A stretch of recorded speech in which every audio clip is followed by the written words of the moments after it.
Welcome back to the channel. Today I bring you the game Beasty Bar from Stefan Club. It's a very square, small box, and the game is to be played between 2 and 4 players. And I think this mentions here, I've never seen that, it's 45 minutes, right? Yeah, 45 minutes, which is quite accurate. And what's happening here on Beasty Bar? So there's gonna be a party in this bar, the Beasty Bar, and all these animals would want to enter there, but it's not easy to get in because you will have your own roster of animals, which are the same for everyone, although you will randomly draw them on your play, and you will want to make sure that your animals are the one getting into this party for the end of the game to score more points. So let's see what is inside, and I will explain how the game goes. So each animal will work differently, so that's why you have these reference guides in different languages, and you can see what all the 12 animals do. We'll go one by one, and besides the reference guide, there's also a multi-language manual, which gives more details about each animal. But if you can see, the manual in one language is just 4 pages, like you see here, so very simple game. Then the remaining components of the game are these cards, which I have sleeved only the ones that players will be managing in their hands. So there's a blue player, a yellow player, a green player, and a red player.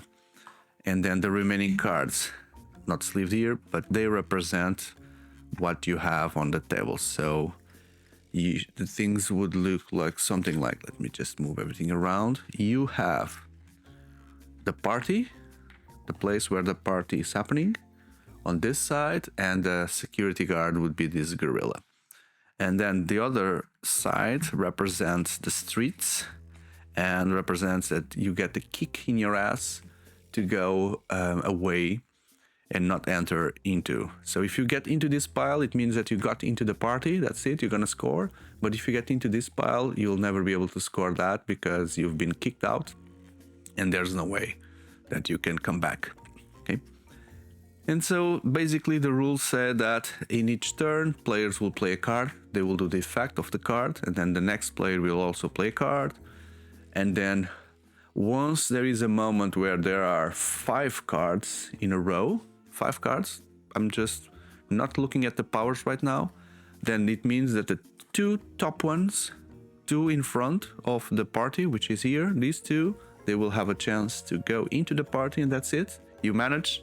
And the last one in the row, which is in this case would be the lion, it just gets kicked out, and these 2 move forward, and the game continues by placing cards until the row has 5 in the end of the round. That's it. But it's not that simple, because now you need to count with the powers of each animal. So let's see one by one what they do and how they work. Let's start here with the skunk. When played, and sometimes the symbols are hard to interpret in the beginning, it says that he throws away the most highest number and the second highest number. So if I do like this, before seeing if there are 5, which will not be because there's going to be an effect, I will see which ones have the highest number. So there are 2 10s and there is 8. So ties also go together. So in this example, the skunk would send to the streets these 2, and those 2 will move forward. This stays because it was the 3rd highest number, and the skunk also stays. The parrot. Parrot is simple. You just select one of the animals in the queue and send it to the streets. So I would put it like here, and I would choose which one. So in this case, could be this crocodile goes away, and everything moves forward. Number 3 is the kangaroo. So the kangaroo has the option of jumping when you play in front of one animal or 2. So in this example, if I play it here, I would be able to jump here if I want, or even if I'm feeling ambitious, I could jump too and be in the front. But that would be a problem because, you know, these powers are recurrent. Some of the animals have these recurrent powers, like the crocodile, which means that in the end of the turn, he will activate his power again, which will be hitting everything in front of him that is lower. So that means that the kangaroo would be eaten and go away. So be careful with what you jump in front because of the recurrent powers. Next one is the monkey. So a monkey by itself has no power. So if I play it here, it would do nothing. It would just occupy the row there. But imagine that another player plays a second monkey. So they work together, the monkeys. Together they are stronger than all the animals. And then what happens is that if you place a second animal, if there are hippos or crocodiles in the row, they are immediately thrown into the streets. I don't know why. I don't know what that means in terms of animal life, but yeah, monkeys can be tricky together. And then also, as you can see, if that happens, if you trigger that, then the last placed monkey would go immediately in the front row, and the second other monkey that was there would go also in front, but on a second place.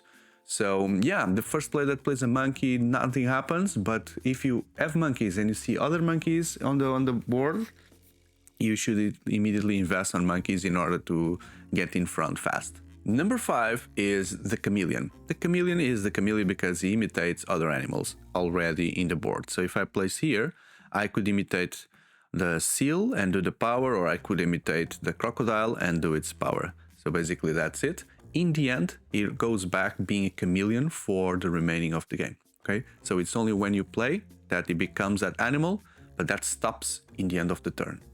The seal is very tricky. So when you play a seal, you rotate the door and the street. So if I do this, then I need to swap. Some editions of the game have both versions of the card, but mine doesn't have. So I think this is a first edition.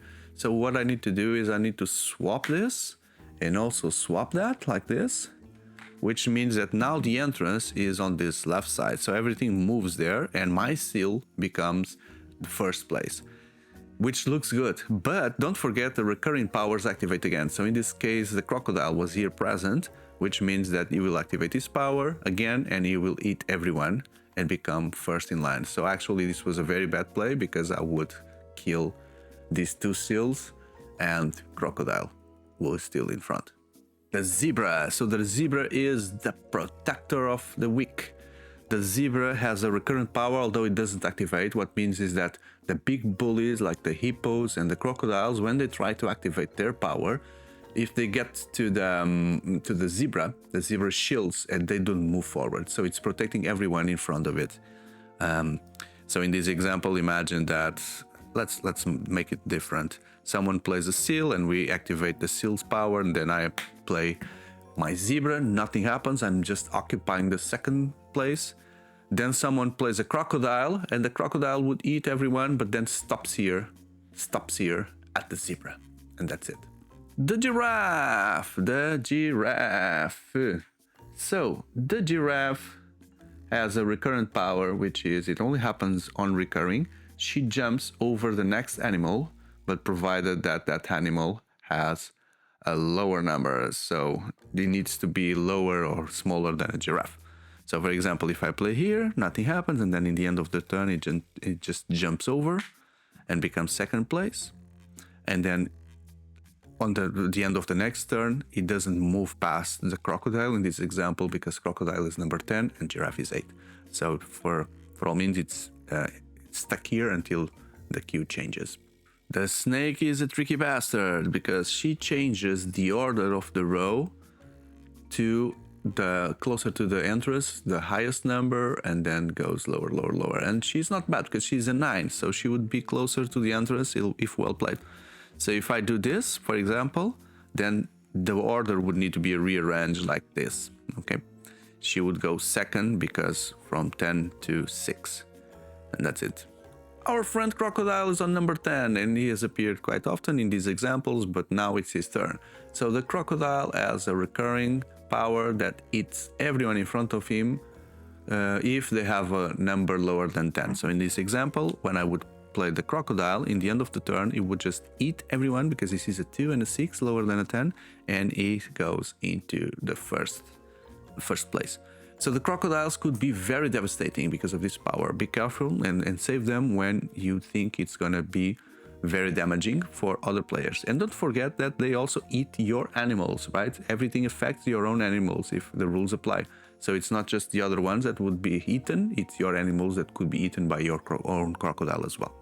Getting closer to the end, we have the hippo here. So the hippo is on number 11 and is similar to the crocodile, but it doesn't eat. So it just passes everyone in front of everyone that is lower than his number. So if I place it here in the end of the turn, the hippo will trample everyone and go into the front. And that's it. And it's recurrent. So next time someone lower goes into the front, it just passes and maybe the one getting it.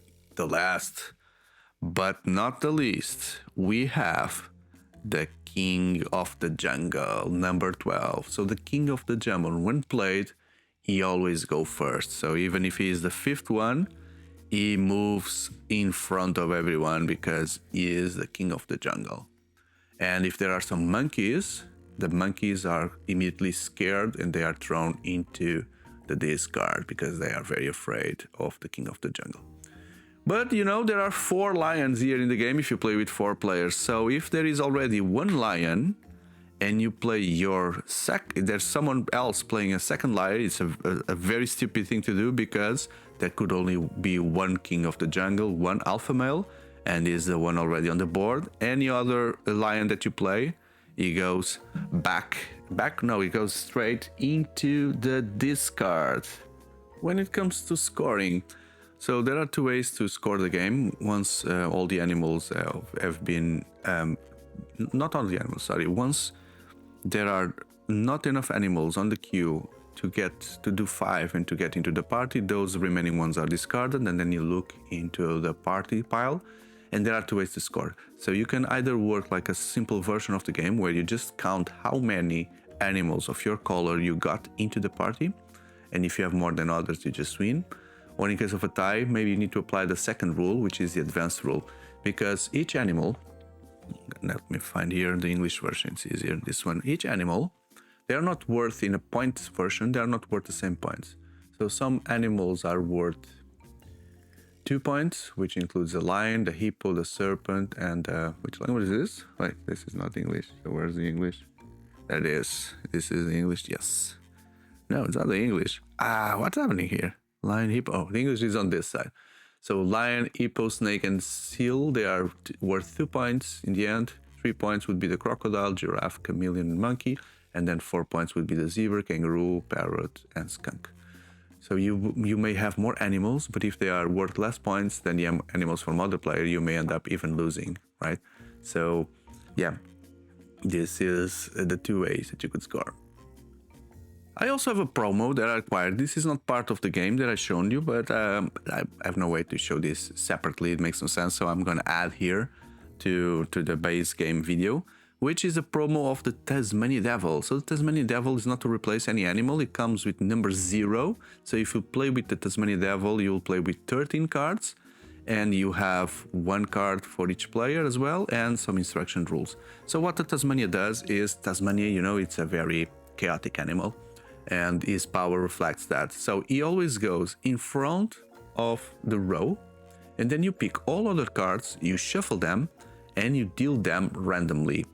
So if you have cards already in the row with recurrent powers like crocodiles or hippos or whatever, that will trigger all over again. So imagine there's a crocodile coming from another player or yourself that will eat everyone, because no matter where if he lands in the end, then he will activate his power again. So this could create some chaos on the game, but I think that's the idea of the Tasmanian Devil, is to create that chaos. And that's it. So yeah, basically this is Beasty Bar. Beasty Bar has some expansions which come with 12 more animals. I have 1 more expansion and I'm gonna bring to the channel after. So, and I'm looking for others expansions. I've never mixed the animals, not sure if it works well or not, but I think the game is prepared for you if you want to do that, if you want to explore that option, to mix, use animals from one expansion, adding animals from other expansions, and have at least 1 animal per number. You cannot have the same animal on the same number, right? And that will make the game funny as hell. But I hope you like this video to the point that you consider hitting that like button and subscribing. So I have this big playlist full of board games, as well as a playlist for all the major card games out there. And if you like the podcast, I have the podcast, The Table Talks, where I'm interviewing people to get to know better their stories, their profiles, their projects while we play board games online. So I definitely think that you will find interesting content in the channel to consider subscribing and to be part of this community. So thank you very much, and I hope to see you in the next video. Goodbye.